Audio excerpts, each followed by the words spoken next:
दिल्ली के मॉडल की बार बार गल हो रही सी, पर पंजाब दे विच लगातार साह निकलता जा रहा है इन्हां दे दिल्ली तो लिआंदे होए मॉडल का। पंजाब डिवेलपमेंट कमीशन बनाया गया सी 2023 ਦੇ ਵਿੱਚ, ਉਸ ਨੂੰ ਵੀ 1 ਸਾਲ ਹੋ ਚੁੱਕਿਆ। ਉਸ ਦੇ ਮੁੱਖ ਏਜੰਡੇ ਦੇ ਉੱਪਰ ਸਿੱਖਿਆ ਵੀ ਸੀ। ਚੇਅਰਮੈਨ ਨੇ, ਵਾइस ਚੇਅਰਮੈਨ ਨੇ सीमा बांसल हुणी ਉਹ ਵੱਖ-ਵੱਖ ਸਪੀਚਸ ਦਿੰਦੇ ਨੇ, ਮੋਟੀਵੇਸ਼ਨਲ ਸਪੀਚ ਵੱਡੇ ਚੈਨਲਾਂ ਦੇ ਉੱਪਰ, ਪਰ ਉਹਨਾਂ ਨੇ ਵੀ ਸਿੱਖਿਆ ਦੇ ਲਈ ਹਾਲੇ ਤੱਕ ਪੰਜਾਬ ਦੇ ਵਿੱਚ ਕੀਤਾ ਕੁਝ ਨਹੀਂ ਹੈ। ਸਿਰਫ ਤਨਖਾਹਾਂ ਖਾ ਰਹੇ ਨੇ, ਤਨਖਾਹਾਂ ਆਪਣੇ ਬੋਝੇ ਦੇ ਵਿੱਚ ਪਾ ਕੇ ਘਰਾਂ ਨੂੰ ਜਾ ਰਹੇ ਨੇ।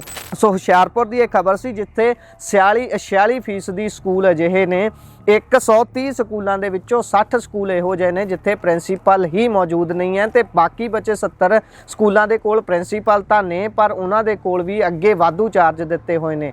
ਕਿਉਂ ਨਹੀਂ ਤੁਸੀਂ ਪੰਜਾਬ ਦੇ ਹਰੇਕ ਸਕੂਲ ਨੂੰ ਸਕੂਲ ਆਫ ਐਮੀਨੈਂਸ ਦੇ ਵਾਂਗ ਹੀ ਟਰੀਟ ਕਰਦੇ, ਹਰੇਕ ਸਕੂਲ ਨੂੰ ਇਸੇ ਤਰ੍ਹਾਂ ਦੇ ਨਾਲ ਪ੍ਰਬੰਧਨ ਦਿੰਦੇ ਕਿ ਉਹ ਸਕੂਲ ਆਫ ਐਮੀਨੈਂਸ ਦੇ ਵਾਂਗ ਹੀ ਵਿਚਰੇ। ਸਿਰਫ ਸਕੂਲ ਆਫ ਐਮੀਨੈਂਸ ਹੀ ਕਿਉਂ ਇੰਨੇ ਖਾਸ ਨੇ, ਬਾਕੀ ਸਕੂਲ ਕੀ ਬੇਕਾਰ ਨੇ?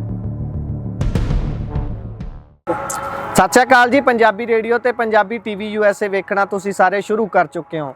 ਪੰਜਾਬ ਦੇ ਵਿੱਚ 2022 ਚ ਜਦੋਂ ਵਿਧਾਨ ਸਭਾ ਚੋਣਾਂ ਸਨ, ਬਹੁਤ ਸਾਰੀਆਂ ਪਾਰਟੀਆਂ ਨੇ ਆਪਣੀ ਜਦੋਜਹਿਦ ਲਾਈ ਤੇ ਆਪਣੇ ਏਜੰਡੇ ਲੋਕਾਂ ਦੇ ਸਾਹਮਣੇ ਰੱਖੇ। ਇਹਨਾਂ ਦੇ ਵਿੱਚੋਂ ਇੱਕ ਪਾਰਟੀ ਆਮ ਆਦਮੀ ਪਾਰਟੀ ਸੀ, ਜਿਨ੍ਹਾਂ ਦੇ ਵੱਲੋਂ ਬਹੁਤ ਸਾਰੇ ਦਾਅਵੇ ਵਾਅਦੇ ਕੀਤੇ ਗਏ ਤੇ ਉਹਨਾਂ ਨੇ ਮੈਨੀਫੈਸਟੋ ਪੇਸ਼ ਕਰਨ ਨੂੰ ਨਕਾਰਿਆ। ਇਸੇ ਦੇ ਨਾਲ ਉਹਨਾਂ ਨੇ ਆਪਣੇ ਵੱਲੋਂ ਕੁਝ ਗਰੰਟੀਆਂ ਦਿੱਤੀਆਂ ਤੇ ਗਰੰਟੀਆਂ ਦੇ ਸਿਰ ਤੇ ਹੀ ਸਰਕਾਰ ਬਣਾ ਵੀ ਲਈ।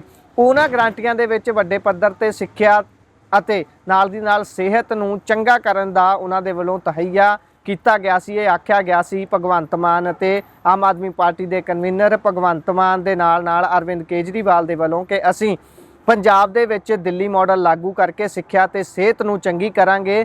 ਦਿੱਲੀ ਦੇ ਮਾਡਲ ਦੀ ਬਾਰ-ਬਾਰ ਗੱਲ ਹੋ ਰਹੀ ਸੀ, ਪਰ ਪੰਜਾਬ ਦੇ ਵਿੱਚ ਲਗਾਤਾਰ ਸਾਹ ਨਿਕਲਦਾ ਜਾ ਰਿਹਾ ਹੈ ਇਹਨਾਂ ਦੇ ਦਿੱਲੀ ਤੋਂ ਲਿਆਂਦੇ ਹੋਏ ਮਾਡਲ ਦਾ। ਕਿਉਂਕਿ ਜਦੋਂ ਗੱਲ ਕਰਦੇ ਹਾਂ ਪੰਜਾਬ ਦੇ ਸਰਕਾਰੀ ਸਕੂਲਾਂ ਦੀ ਤਾਂ ਉਹਨਾਂ ਦੀ ਹਾਲਤ ਦਿਨ ਬ ਦਿਨ ਖਸਤਾ ਹੁੰਦੀ ਜਾ ਰਹੀ ਹੈ। ਬੇਸ਼ੱਕ ਸਕੂਲ ਆਫ ਐਮੀਨੈਂਸ ਖੋਲ੍ਹਣ ਦੀ ਗੱਲ ਪੰਜਾਬ ਦੇ ਵਿੱਚ ਮੁੱਖ ਮੰਤਰੀ ਭਗਵੰਤ ਮਾਨ ਉਹਨਾਂ ਦੇ ਵੱਲੋਂ ਕੀਤੀ ਜਾਂਦੀ ਹੈ। ਹਾਲਾਂਕਿ ਬਹੁਤ ਸਾਰੇ ਅਜਿਹੇ ਸਕੂਲ ਜਿਹੜੇ ਪਹਿਲਾਂ ਬਹੁਤ ਚੰਗੇ ਤਰੀਕੇ ਨਾਲ ਚੱਲ ਰਹੇ ਸਨ, ਉਹਨਾਂ ਦਾ ਨਾਮ ਬਦਲ ਕੇ ਉਹਨਾਂ ਨੂੰ ਸਕੂਲ ਆਫ ਐਮੀਨੈਂਸ ਬਣਾ ਦਿੱਤਾ ਜਾਂਦਾ ਹੈ। ਪਰ ਕੀ ਇੰਨਾ ਕਾਫੀ ਹੈ? ਜੀ ਨਹੀਂ। ਪੰਜਾਬ ਦੇ ਹੁਸ਼ਿਆਰਪੁਰ ਜ਼ਿਲ੍ਹੇ ਦੀ ਜੇਕਰ ਗੱਲ ਕਰੀਏ, ਜਿੱਥੋਂ ਪਹਿਲਾਂ ਆਮ ਆਦਮੀ ਪਾਰਟੀ ਦੇ ਵਿੱਚ ਸ਼ਾਮਲ ਹੁੰਦੇ ਨੇ ਰਾਜਕੁਮਾਰ ਚੱਬੇਵਾਲ, ਆਪਣੀ ਕਾਂਗਰਸ ਪਾਰਟੀ ਨੂੰ ਅਸਤੀਫਾ ਦੇ ਕੇ MLA-ਸ਼ਿਪ ਛੱਡ ਕੇ, ਤੇ ਫਿਰ ਉਹਨਾਂ ਦੇ ਆਮ ਆਦਮੀ ਪਾਰਟੀ ਦੇ ਵੱਲੋਂ MP ਚੋਣ ਲੜੀ ਤੇ ਹੁਸ਼ਿਆਰਪੁਰ ਤੋਂ MP ਦੀ ਕੁਰਸੀ ਉਹਨਾਂ ਦੇ ਹੱਥ ਲੱਗੀ। ਉਸ ਤੋਂ ਬਾਅਦ ਉਹਨਾਂ ਨੇ ਆਪਣੇ ਪੁੱਤਰ ਨੂੰ ਵੀ ਉੱਥੋਂ ਆਪਣੀ ਸੀਟ ਜਿਹੜੀ ਵਿਹਲੀ ਹੋਈ ਸੀ MLA-ਸ਼ਿਪ ਦੀ, ਉਸ 'ਤੇ ਲੜਾਇਆ ਤੇ ਆਪਣੇ ਪੁੱਤਰ ਨੂੰ ਵੀ ਆਮ ਆਦਮੀ ਪਾਰਟੀ ਵੱਲੋਂ MLA ਬਣਵਾ ਲਿਆ। ਪਰ ਹੁਸ਼ਿਆਰਪੁਰ ਦੀ ਖਬਰ ਲੱਗੀ ਹੋਈ ਹੈ ਅੱਜ ਦੀ ਟ੍ਰਿਬਿਊਨ ਅਖਬਾਰ ਦੇ ਵਿੱਚ। ਦੀਪਕ ਠਾਕੁਰ ਦੀ ਇਹ ਖਬਰ ਹੈ, ਜਿਨ੍ਹਾਂ ਨੇ ਇਹ ਜ਼ਿਕਰ ਕੀਤਾ ਹੈ ਕਿ ਹੁਸ਼ਿਆਰਪੁਰ ਦੇ ਵਿੱਚ 46% ਸਕੂਲ ਪ੍ਰਿੰਸੀਪਲਾਂ ਤੋਂ ਬਿਨਾਂ ਚੱਲ ਰਹੇ ਨੇ। 46% ਸਕੂਲ ਪੰਜਾਬ ਦੇ ਕੱਲੇ ਹੁਸ਼ਿਆਰਪੁਰ ਜ਼ਿਲ੍ਹੇ ਦੇ ਵਿੱਚ ਪ੍ਰਿੰਸੀਪਲਾਂ ਤੋਂ ਬਿਨਾਂ ਚੱਲ ਰਹੇ ਨੇ ਤੇ ਜਿਹੜੇ ਸਕੂਲਾਂ ਕੋਲ ਪ੍ਰਿੰਸੀਪਲ ਹੈਗੇ ਵੀ ਨੇ, ਉਹਨਾਂ ਦੇ ਕੋਲ ਵੀ 2-2 ਸਕੂਲਾਂ ਦੇ ਵਾਧੂ ਚਾਰਜ ਨੇ। ਗੱਲ ਖਾਸ ਤੌਰ ਤੇ ਇਸ ਦੇ ਵਿੱਚ ਤਲਵਾੜਾ ਦੀ ਕੀਤੀ ਹੋਈ ਹੈ। ਤਲਵਾੜਾ ਦੇ ਬਹੁਤ ਸਾਰੇ ਸਕੂਲ ਨੇ ਜਿਨ੍ਹਾਂ ਦੇ ਵਿੱਚ ਪ੍ਰਿੰਸੀਪਲ ਹੀ ਨਹੀਂ ਨੇ, ਜਿਨ੍ਹਾਂ ਨੇ ਪ੍ਰਬੰਧ ਦੇਖਣਾ ਹੁੰਦਾ ਹੈ, ਜਿਨ੍ਹਾਂ ਨੇ ਸਕੂਲ ਦੀ ਬਿਹਤਰੀ ਦੇ ਲਈ ਕੰਮ ਕਰਨਾ ਹੁੰਦਾ ਹੈ। ਕਿਉਂਕਿ ਜਿਹੜਾ ਅਧਿਆਪਕ ਹੁੰਦਾ ਹੈ ਉਸ ਦਾ ਮੁੱਖ ਤੌਰ ਤੇ ਕਿੱਤਾ ਸਿਰਫ ਅਧਿਆਪਨ ਕਰਨਾ ਹੁੰਦਾ ਹੈ, ਉਸਨੇ ਬੱਚਿਆਂ ਨੂੰ ਪੜ੍ਹਾਉਣਾ ਹੁੰਦਾ ਹੈ। ਬਾਕੀ ਦੇ ਪ੍ਰਬੰਧਾਂ ਲਈ ਜਾਂ ਤਾਂ ਪ੍ਰਬੰਧਕ ਲੱਗੇ ਹੁੰਦੇ ਨੇ ਜਾਂ ਫਿਰ ਪ੍ਰਿੰਸੀਪਲ ਪ੍ਰਬੰਧਕ ਦੀ ਭੂਮਿਕਾ ਨਿਭਾ ਕੇ ਸਕੂਲ ਦੇ ਬਾਕੀ ਸਾਰੇ ਅਰਥਚਾਰੇ ਨੂੰ, ਬਾਕੀ ਸਾਰੇ ਪ੍ਰਬੰਧਾਂ ਨੂੰ ਦੇਖਦਾ ਤੇ ਚਲਾਉਂਦਾ। ਪਰ ਜਦੋਂ ਸਕੂਲ ਦੇ ਵਿੱਚ ਪ੍ਰਿੰਸੀਪਲ ਨਹੀਂ ਹੋਊਗਾ ਤਾਂ ਸਕੂਲ ਦੀ ਜਿਹੜੀ ਵਿੱਤੀ ਹਾਲਤ ਹੈ ਉਹ ਵੀ ਵਿਗੜੂਗੀ, ਜਿਹੜੀ ਪਹਿਲਾਂ ਹੀ ਵਿਗੜੀ ਹੋਈ ਹੈ। ਪਰ ਉਸ ਤੋਂ ਅਗਲੀ ਗੱਲ, ਸਕੂਲ ਦੇ ਵਿੱਚ ਐਡਮਿਸ਼ਨ ਕਿਵੇਂ ਲੈਣਗੇ ਬੱਚੇ, ਜਾਂ ਫਿਰ ਉਹ ਕਿਵੇਂ ਇੰਟਰਸਟ ਦਿਖਾਉਣਗੇ ਬੱਚਿਆਂ ਦਾ, ਆਸ-ਪਾਸ ਦੇ ਇਲਾਕੇ ਨਿਵਾਸੀਆਂ ਦਾ ਇੰਟਰਸਟ ਕਿਵੇਂ ਬਣਾਉਣਾ ਸਕੂਲ ਦੇ ਵਿੱਚ, ਕਿਵੇਂ ਸਾਬਤ ਹੋਏਗਾ। ਤੁਹਾਨੂੰ ਦੱਸ ਦਈਏ ਕਿ ਜਾਣਕਾਰੀ ਮੁਤਾਬਕ ਜ਼ਿਲ੍ਹੇ ਦੇ ਵਿੱਚ 130 ਸਰਕਾਰੀ ਸੀਨੀਅਰ ਸੈਕੰਡਰੀ ਸਕੂਲ ਨੇ, ਜਿਨ੍ਹਾਂ ਵਿੱਚੋਂ 60 ਸਕੂਲ ਪਿਛਲੇ ਲੰਬੇ ਅਰਸੇ ਤੋਂ ਪ੍ਰਿੰਸੀਪਲ ਤੋਂ ਬਿਨਾਂ ਹੀ ਚੱਲ ਰਹੇ ਨੇ। ਕਰੀਬ 70 ਸਕੂਲਾਂ 'ਚ ਪ੍ਰਿੰਸੀਪਲ ਮੌਜੂਦ ਨੇ, ਜਿਨ੍ਹਾਂ ਨੂੰ ਇੱਕ ਤੋਂ ਵੱਧ ਸਕੂਲਾਂ ਦਾ ਚਾਰਜ ਦਿੱਤਾ ਹੋਇਆ ਹੈ। 60 ਸਕੂਲ ਇਹੋ ਜਿਹੇ ਨੇ ਜਿਨ੍ਹਾਂ ਦੇ ਵਿੱਚ ਪ੍ਰਿੰਸੀਪਲ ਦੇ ਅਹੁਦੇ 'ਤੇ ਵਿਰਾਜਮਾਨ ਹੋਣ ਦੇ ਲਈ ਵਿਅਕਤੀ ਹੀ ਨਹੀਂ ਹੈ, ਯੋਗ ਆਦਮੀ ਹੀ ਨਹੀਂ ਹੈ। ਪਰ ਦੂਸਰੇ ਪਾਸੇ ਸੜਕਾਂ 'ਤੇ ਜਿਹੜੇ ਰੋਲ ਰਹੇ ਅਧਿਆਪਕ ਨੇ, ਵੱਖ-ਵੱਖ ਵਿਸ਼ਿਆਂ ਦੇ ਉਹ ਲਗਾਤਾਰ ਕਹਿ ਰਹੇ ਨੇ ਕਿ ਸਰਕਾਰ ਸਾਨੂੰ ਭਰਤੀ ਨਹੀਂ ਕਰ ਰਹੀ, ਸਾਨੂੰ ਬਣਦਾ ਜੋ ਮਾਣ ਸਤਿਕਾਰ ਨਹੀਂ ਦਿੱਤਾ ਜਾ ਰਿਹਾ। ਧਰਨੇ ਤੇ ਬੈਠਦਿਆਂ ਤਾਂ ਜੇਲ੍ਹਾਂ ਦੇ ਵਿੱਚ ਸਿੱਟ ਦਿੱਤਾ ਜਾਂਦਾ। ਇਹ ਕਿਵੇਂ ਬੈਲੈਂਸ ਬੈਠੇਗਾ? ਇਸ ਦੇ ਵਿੱਚ ਵੱਡਾ ਕਾਰਨ ਤਾਂ ਇਹ ਦੱਸਿਆ ਜਾਂਦਾ ਹੈ ਕਿ ਪੰਜਾਬ ਸਰਕਾਰ ਦੇ ਕੋਲ ਇੰਨੇ ਵਿੱਤ ਹੀ ਨਹੀਂ ਨੇ ਕਿ ਨਵੀਆਂ ਭਰਤੀਆਂ ਕੀਤੀਆਂ ਜਾ ਸਕਣ। ਸਕੂਲਾਂ ਦੇ ਵਿੱਚ ਸਾਰੇ ਪ੍ਰਬੰਧ ਠੀਕ ਚਲਾਉਣ ਦੇ ਲਈ ਸਿਰਫ ਸਕੂਲਾਂ ਦੇ ਵਿੱਚ ਹੀ ਨਹੀਂ, ਪੂਰੇ ਪੰਜਾਬ ਭਰ ਦੇ ਵਿੱਚ ਚੰਗੇ ਤਰੀਕੇ ਦੇ ਨਾਲ ਪ੍ਰਬੰਧ ਚਲਾਉਣ ਲਈ ਪੰਜਾਬ ਸਰਕਾਰ ਦੇ ਕੋਲ ਨਾ ਤਾਂ ਢੁਕਵੇਂ ਸਰੋਤ ਨੇ ਆਮਦਨ ਦੇ, ਤੇ ਨਾ ਹੀ ਇੱਕ ਇਹੋ ਜਿਹਾ ਚੰਗਾ ਪਲਾਨ ਹੈ ਜਿਸ ਦੇ ਜ਼ਰੀਏ ਉਹ ਇਹਨਾਂ ਚੀਜ਼ਾਂ ਨੂੰ ਸੁਧਾਰ ਸਕਣ। ਹਾਲਾਂਕਿ ਇੱਥੇ ਇੱਕ ਚੀਜ਼ ਹੋਰ ਜੋੜਦਿਆਂ, ਪੰਜਾਬ ਡਿਵੈਲਪਮੈਂਟ ਕਮਿਸ਼ਨ ਬਣਾਇਆ ਗਿਆ ਸੀ 2023 ਦੇ ਵਿੱਚ, ਉਸ ਨੂੰ ਵੀ 1 ਸਾਲ ਹੋ ਚੁੱਕਿਆ। ਉਸ ਦੇ ਮੁੱਖ ਏਜੰਡੇ ਦੇ ਉੱਪਰ ਸਿੱਖਿਆ ਵੀ ਸੀ। ਉਹਨਾਂ ਦੀ ਜਿਹੜੇ ਚੇਅਰਮੈਨ ਨੇ, ਵਾਈਸ ਚੇਅਰਮੈਨ ਨੇ ਸੀਮਾ ਬਾਂਸਲ ਹੁਣੀ, ਉਹ ਵੱਖ-ਵੱਖ ਤਰ੍ਹਾਂ ਦੇ ਜਾ ਕੇ ਸਪੀਚਸ ਦਿੰਦੇ ਨੇ, ਮੋਟੀਵੇਸ਼ਨਲ ਸਪੀਚ ਵੱਡੇ ਵੱਡੇ ਚੈਨਲਾਂ ਦੇ ਉੱਪਰ, ਪਰ ਉਹਨਾਂ ਨੇ ਵੀ ਸਿੱਖਿਆ ਦੇ ਲਈ ਹਾਲੇ ਤੱਕ ਪੰਜਾਬ ਦੇ ਵਿੱਚ ਕੀਤਾ ਕੁਝ ਨਹੀਂ ਹੈ। ਸਿਰਫ ਤਨਖਾਹਾਂ ਖਾ ਰਹੇ ਨੇ, ਤਨਖਾਹਾਂ ਆਪਣੇ ਬੋਝੇ ਦੇ ਵਿੱਚ ਪਾ ਕੇ ਘਰਾਂ ਨੂੰ ਜਾ ਰਹੇ ਨੇ। ਸੋ ਹੁਸ਼ਿਆਰਪੁਰ ਦੀ ਇਹ ਖਬਰ ਸੀ ਜਿੱਥੇ 46% ਸਕੂਲ ਅਜਿਹੇ ਨੇ, 130 ਸਕੂਲਾਂ ਦੇ ਵਿੱਚੋਂ 60 ਸਕੂਲ ਇਹੋ ਜਿਹੇ ਨੇ ਜਿੱਥੇ ਪ੍ਰਿੰਸੀਪਲ ਹੀ ਮੌਜੂਦ ਨਹੀਂ ਹੈ, ਤੇ ਬਾਕੀ ਬਚੇ 70 ਸਕੂਲਾਂ ਦੇ ਕੋਲ ਪ੍ਰਿੰਸੀਪਲ ਤਾਂ ਨੇ, ਪਰ ਉਹਨਾਂ ਦੇ ਕੋਲ ਵੀ ਅੱਗੇ ਵਾਧੂ ਚਾਰਜ ਦਿੱਤੇ ਹੋਏ ਨੇ। ਜੇਕਰ ਵਾਧੂ ਚਾਰਜ ਹੈਗੇ ਵੀ ਨੇ ਤਾਂ ਇੱਕ ਸਕੂਲ ਜਿੱਥੇ ਉਹ ਸੇਵਾ ਸਾਂਭ ਰਹੇ ਨੇ ਉਹ 10 ਕਿਲੋਮੀਟਰ ਦੀ ਦੂਰੀ ਤੇ ਦੂਜਾ ਸਕੂਲ 20-25 ਕਿਲੋਮੀਟਰ ਦੀ ਦੂਰੀ ਤੇ ਓਪੋਜ਼ਿਟ ਡਾਇਰੈਕਸ਼ਨ 'ਚ ਹੈ। ਕਿਵੇਂ ਉਹ ਸਾਰਾ ਪ੍ਰਬੰਧ ਦੇਖਣਗੇ, ਕਿਵੇਂ ਗੱਲ ਕਰਨਗੇ? ਕਿਉਂਕਿ ਇਹੋ ਜਿਹੀਆਂ ਚੀਜ਼ਾਂ, ਇਹੋ ਜਿਹੀਆਂ ਜਦੋਂ ਇਨਫਰਾਸਟ੍ਰਕਚਰ ਦੇ ਵਿੱਚ ਊਣਤਾਈਆਂ ਰਹਿੰਦੀਆਂ ਨੇ ਤਾਂ ਫਿਰ ਹੌਲੀ ਹੌਲੀ ਉਹ ਸੰਸਥਾਵਾਂ ਨੂੰ ਢਾਹ ਲੱਗਦੀ ਹੈ ਤੇ ਉਹ ਸਮਾਪਤ ਹੋਣ ਵੱਲ ਵੱਧ ਜਾਂਦੀਆਂ ਨੇ।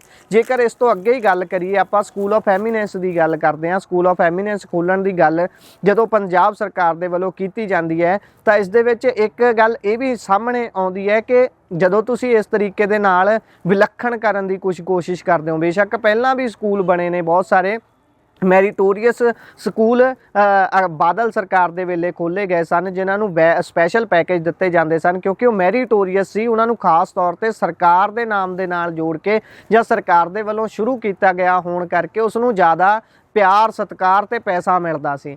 ਪਰ ਜਦੋਂ ਅਗਲੀ ਸਰਕਾਰ ਆ ਜਾਂਦੀ ਹੈ, ਕਾਂਗਰਸ ਜਾਂ ਆਮ ਆਦਮੀ ਪਾਰਟੀ, ਫਿਰ ਮੈਰੀਟੋਰੀਅਸ ਸਕੂਲਾਂ ਨੂੰ ਅਣਦੇਖਿਆ ਕਰ ਦਿੱਤਾ ਜਾਂਦਾ ਹੈ। ਉਹ ਵੀ ਧਰਨਿਆਂ ਤੇ ਨੇ, ਉਹ ਵੀ ਲੜ ਰਹੇ ਨੇ ਕਿ ਸਾਨੂੰ ਬਣਦਾ ਮਾਣ ਸਤਿਕਾਰ ਨਹੀਂ ਮਿਲ ਰਿਹਾ, ਨਾ ਹੀ ਵਿੱਤੀ ਮਦਦ ਮਿਲਦੀ ਹੈ। ਤੇ ਹੁਣ ਜਦੋਂ ਆਮ ਆਦਮੀ ਪਾਰਟੀ ਸੱਤਾ 'ਚ ਹੈ, ਇਹਨਾਂ ਨੇ ਸਕੂਲ ਆਫ ਐਮੀਨੈਂਸ ਖੋਲ੍ਹ ਦਿੱਤੇ ਨੇ। ਵੱਡਾ ਸਵਾਲ ਇਹ ਹੈ ਕਿ ਕੀ ਤੁਸੀਂ ਸਿੱਖਿਆ ਨੂੰ ਇਸ ਤਰੀਕੇ ਦੇ ਨਾਲ ਵੱਖ-ਵੱਖ ਤਰ੍ਹਾਂ ਦੇ ਸਪੈਸ਼ਲ, ਆਪਣੇ ਵੱਲੋਂ ਸਪੈਸ਼ਲ ਕਹਿ ਕੇ ਜਦੋਂ ਸਕੂਲ ਖੋਲ੍ਹਦੇ ਹੋ ਤਾਂ ਤੁਸੀਂ ਸਕੂਲੀ ਸਿੱਖਿਆ ਨੂੰ ਵੀ ਆਪਣੇ ਪੱਧਰ ਦੇ ਉੱਪਰ ਵੰਡਣ ਦੀ ਕੋਸ਼ਿਸ਼ ਕਰਦੇ ਹੋ। ਤੁਸੀਂ ਇਹ ਫਰਕ ਕਰਨ ਦੀ ਕੋਸ਼ਿਸ਼ ਕਰਦੇ ਹੋ ਜਦੋਂ ਤੁਸੀਂ ਸਪੀਚਾਂ ਦੇ ਵਿੱਚ ਇਹ ਕਹਿੰਦੇ ਹੋ ਕਿ ਇਹਨਾਂ ਸਕੂਲਾਂ ਦੇ ਵਿੱਚ ਜਿਹੜੇ ਬਹੁਤ ਯੋਗ ਬੱਚੇ ਨੇ, ਬਹੁਤ ਵਧੀਆ ਪੜ੍ਹਦੇ ਨੇ, ਬਹੁਤ ਚੰਗੀ ਉਹਨਾਂ ਦੇ ਮਾਰਕਸ ਆਉਂਦੇ ਨੇ, ਉਹਨਾਂ ਨੂੰ ਇਹਨਾਂ ਸਕੂਲਾਂ 'ਚ ਪੜ੍ਹਾਇਆ ਜਾਵੇਗਾ। ਤੇ ਭਾਈ ਜਿਹੜੇ ਬਾਕੀ ਨੇ, ਜਿਹੜੇ ਨੋਰਮਲ ਤਰੀਕੇ ਨਾਲ ਵਿਚਰਦੇ ਨੇ, ਜਿਹੜੇ ਸਿਰਫ ਪਾਸਿੰਗ ਮਾਰਕਸ ਲੈਂਦੇ ਨੇ, ਕੀ ਤੁਸੀਂ ਉਹਨਾਂ ਨੂੰ ਘੱਟ ਆਂਕ ਰਹੇ ਹੋ? ਕੀ ਤੁਸੀਂ ਚਾਹੁੰਦੇ ਹੋ ਕਿ ਉਹ ਜਿਸ ਸਕੂਲ 'ਚ ਨੇ ਉੱਥੇ ਹੀ ਰਹਿ ਜਾਣ? ਕਿਉਂ ਨਹੀਂ ਤੁਸੀਂ ਪੰਜਾਬ ਦੇ ਹਰੇਕ ਸਕੂਲ ਨੂੰ ਸਕੂਲ ਆਫ ਐਮੀਨੈਂਸ ਦੇ ਵਾਂਗ ਹੀ ਟਰੀਟ ਕਰਦੇ, ਹਰੇਕ ਸਕੂਲ ਨੂੰ ਇਸੇ ਤਰ੍ਹਾਂ ਦੇ ਨਾਲ ਪ੍ਰਬੰਧਨ ਦਿੰਦੇ ਕਿ ਉਹ ਸਕੂਲ ਆਫ ਐਮੀਨੈਂਸ ਦੇ ਵਾਂਗ ਹੀ ਵਿਚਰੇ? ਸਿਰਫ ਸਕੂਲ ਆਫ ਐਮੀਨੈਂਸ ਹੀ ਕਿਉਂ ਇੰਨੇ ਖਾਸ ਨੇ, ਬਾਕੀ ਸਕੂਲ ਕੀ ਬੇਕਾਰ ਨੇ? ਜੇਕਰ ਉਹ ਕਿਸੇ ਹੋਰ ਸਰਕਾਰ ਦੇ ਵੱਲੋਂ ਖੋਲ੍ਹੇ ਗਏ ਨੇ ਕੀ ਉਹ ਬੇਕਾਰ ਹੋ ਜਾਂਦੇ ਨੇ? ਬੀਤੇ ਸਮੇਂ ਦੀਆਂ ਰਿਪੋਰਟਾਂ ਵੀ ਨੇ ਕਿ ਬਹੁਤ ਸਾਰੇ ਸਕੂਲ ਅਜਿਹੇ ਨੇ ਜਿਹੜੇ ਪੰਜਾਬ ਭਰ ਦੇ ਵਿੱਚ ਵੱਖ-ਵੱਖ ਥਾਵਾਂ ਤੇ ਬੰਦ ਵੀ ਹੋਏ ਨੇ। ਬਹੁਤ ਸਾਰੀਆਂ ਇਹੋ ਜਿਹੀਆਂ ਨੀਤੀਆਂ ਵੀ ਲਿਆਂਦੀਆਂ ਜਾਂਦੀਆਂ ਨੇ ਜਿੱਥੇ ਗੱਲ ਕੀਤੀ ਜਾਂਦੀ ਹੈ। ਜਿਹੜੇ ਪੰਜਾਬ ਡਿਵੈਲਪਮੈਂਟ ਕਮਿਸ਼ਨ ਦੀ ਵਾਈਸ ਚੇਅਰਮੈਨ ਦੀ ਮੈਂ ਗੱਲ ਕੀਤੀ ਹੈ, ਸੀਮਾ ਬਾਂਸਲ ਹੁਣੀ, ਉਹਨਾਂ ਨੇ ਵੱਖ-ਵੱਖ ਸਰਕਾਰਾਂ ਦੇ ਨਾਲ ਵੱਖ-ਵੱਖ ਥਾਵਾਂ ਤੇ ਕੰਮ ਪਹਿਲਾਂ ਵੀ ਕੀਤਾ ਹੈ ਤੇ ਉਹਨਾਂ ਦੀ ਨੀਤੀ ਦੇ ਵਿੱਚ ਇੱਕ ਚੀਜ਼ ਹੈ ਜਿਹੜੀ ਉਹ ਕਹਿੰਦੇ ਨੇ ਕਿ ਬਹੁਤ ਸਾਰੇ ਸਕੂਲ ਜਿੱਥੇ ਹੁੰਦੇ ਨੇ ਉੱਥੇ ਇਨਫਰਾਸਟ੍ਰਕਚਰ ਨੂੰ ਲੈ ਕੇ ਬਹੁਤ ਸਾਰੀਆਂ ਦਿੱਕਤਾਂ ਵੀ ਆਉਂਦੀਆਂ ਨੇ। ਸਾਨੂੰ ਸਕੂਲ ਘਟਾ ਦੇਣੇ ਚਾਹੀਦੇ ਨੇ, ਇਹਨਾਂ ਦੀ ਗਿਣਤੀ ਨੂੰ ਸ਼ਰਿੰਕ ਕਰ ਦੇਣਾ ਚਾਹੀਦਾ, ਜਿਸ ਦੇ ਨਾਲ ਅਸੀਂ ਇੱਕੋ ਸਕੂਲ ਦੇ ਵਿੱਚ ਜਾਂ ਕੁਝ ਸਕੂਲਾਂ ਦੇ ਵਿੱਚ ਗਿਣਤੀ ਵਧਾ ਕੇ ਉੱਥੇ ਹੀ ਸਾਰਾ ਦਾ ਸਾਰਾ ਜੇਕਰ ਤਾਂਤਾ ਲਾ ਦਿੰਦੇ ਹਾਂ ਬੱਚਿਆਂ ਦਾ ਵੀ ਤੇ ਅਧਿਆਪਕਾਂ ਦਾ ਵੀ, ਤਾਂ ਅਸੀਂ ਸਿੱਖਿਆ ਨੂੰ ਸੌਖਾ ਕਰ ਸਕਦੇ ਹਾਂ, ਵਧੀਆ ਕਰ ਸਕਦੇ ਹਾਂ। ਪਰ ਮੈਡਮ ਨੂੰ ਇਹ ਨਹੀਂ ਪਤਾ ਕਿ ਅਜਿਹਾ ਸੰਭਵ ਨਹੀਂ ਹੈ ਕਿਉਂਕਿ ਭੂਗੋਲਿਕ ਦਿੱਕਤਾਂ ਬਹੁਤ ਸਾਰੀਆਂ ਹੁੰਦੀਆਂ ਨੇ। ਜਿਹੜੇ ਬੱਚੇ ਪੜ੍ਹਨਯੋਗ ਨੇ ਪਰ ਉਹਨਾਂ ਦੇ ਕੋਲ ਇੰਨੇ ਸਾਧਨ ਨਹੀਂ ਨੇ, ਉਹ ਇੰਨੇ ਸਾਧਨ ਸੰਪੰਨ ਨਹੀਂ ਨੇ ਕਿ ਉਹ ਆਪਣੇ ਪਿੰਡ ਤੋਂ 10 ਕਿਲੋਮੀਟਰ ਦੂਰ ਜਾ ਕੇ ਪੜ੍ਹਾਈ ਕਰ ਸਕਣ। ਉਹਨਾਂ ਦੇ ਲਈ ਇਸ ਚੀਜ਼ ਦੀ ਬਹੁਤ ਦਿੱਕਤ ਆਉਂਦੀ ਹੈ, ਤਾਂ ਉਹ ਕਿਵੇਂ ਪੜ੍ਹਨਗੇ? ਇਸ ਦੇ ਲਈ ਇਹ ਜਿਹੜਾ ਉਹਨਾਂ ਦਾ ਕਹਿ ਲਈਏ ਵੀ ਇੱਕ ਮਾਡਲ ਅਪਲਾਈ ਕਰਨ ਦੀ ਕੋਸ਼ਿਸ਼ ਹੁੰਦੀ ਹੈ, ਜਾਂ ਮਾਡਲ ਦੀ ਉਹ ਪੇਸ਼ਕਾਰੀ ਕਰਦੇ ਨੇ ਵੱਖ-ਵੱਖ ਤਰ੍ਹਾਂ ਤੇ ਵੱਖ-ਵੱਖ ਪਲੇਟਫਾਰਮਾਂ ਤੇ ਜਾ ਕੇ ਸਪੀਚ ਦੇ ਦੌਰਾਨ। ਇਹ ਸੰਭਵ ਨਹੀਂ ਹੈ।